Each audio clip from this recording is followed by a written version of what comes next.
First thing I like to do when I approach a canvas is to make sure that the composition is going to work for me. In this case, I know it is. Looks amazing. Love it. And then I'm going to go for the darkest dark areas. So that's what I'm going to do now.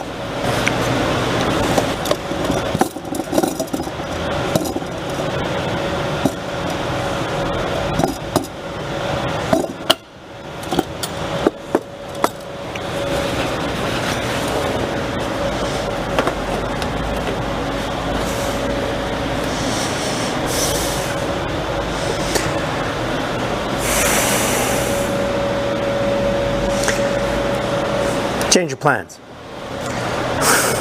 Things do evolve. I'm going to put a nice tint background on this because in my the image I'm looking at of Agawa Bay Campground, it's warm and it's the evening and the light is coming in from the west, striking the trees, and it's really, really warm, and yeah, it's very much a sienna look. So I'm going to tint the whole thing with sienna and see what happens. Yeah, here we go. I think I'm going to use a brush. I'm going to use a big brush.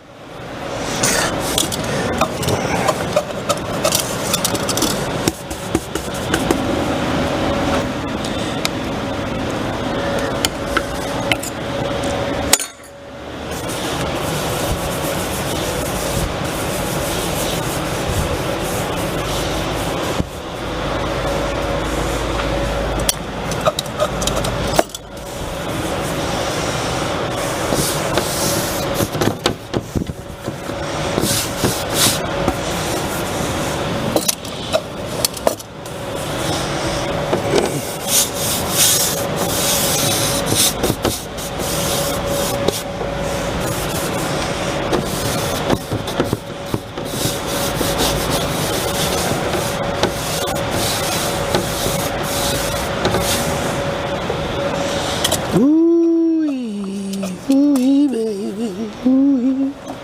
Oh yeah.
The black that I have on the canvas here is vine charcoal, and as you can see, when I hit it with a paintbrush, it does remove somewhat, but it leaves me the image that if I draw it in nicely, it'll stay there enough for me to actually see so that I can paint it in at the end.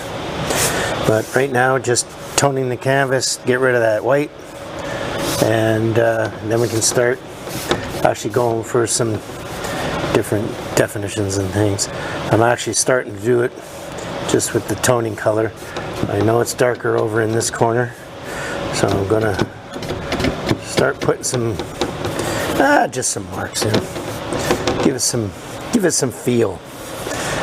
Just feeling it out now, getting it in there and see what happens. Yep, not worried about it at all at this point. Yep.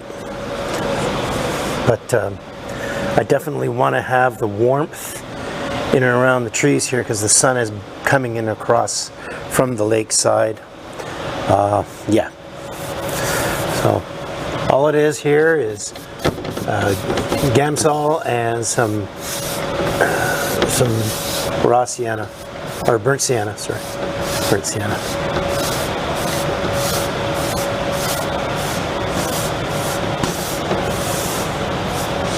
Yep.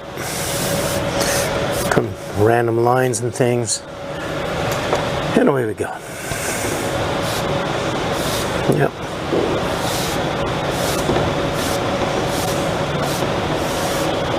Yeah, we'll just let that set up now and see how it goes. So I know I have some lighter spots and they're just below these dark lines that I put in there, so I'm just gonna take out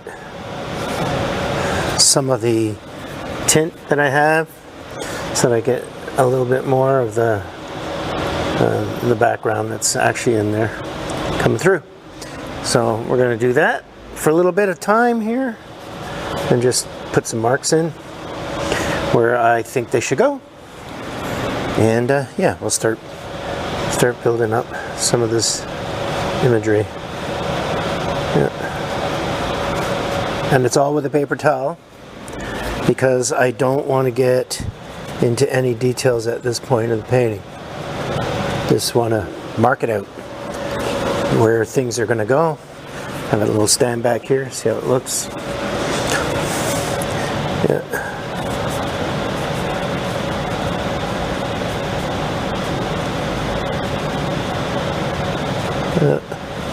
There we go. Got a mark there, and just below it, there we go. One mark there, a couple more there, darker over there. Got a light one here. Yeah, I got that one. That's good. Yeah. So we get some marks in the back mountains, and now we'll come into the foreground here where this rock is out the front. And I'm just going to do that. We'll hook around this side, hook around this side a little bit, get some white light areas in already. Yep, this one here, that's for sure going to be light, etc., etc. And I just keep doing this until I feel it's right.